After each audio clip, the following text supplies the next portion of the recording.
Weeks of baking drought across Europe have seen water levels in rivers and lakes fall to levels few can remember, exposing long-submerged treasures and some unwanted hazards. In Spain, suffering its worst drought in decades, archaeologists have been delighted by the emergence of a prehistoric stone circle dubbed the Spanish Stonehenge that is usually covered by the waters of a dam.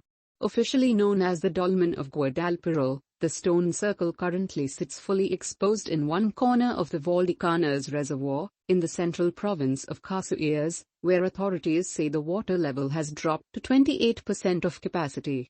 Memories of past droughts have also been rekindled in Germany by the reappearance of so-called hunger stones along the River Rhine. Many such stones have become visible along the banks of Germany's largest river in recent weeks. Another of Europe's mighty rivers, the Danube, has fallen to one of its lowest levels in almost a century as a result of the drought, exposing the hulks of more than 20 German warships sunk during World War II near Serbia's river port town of Prahovo.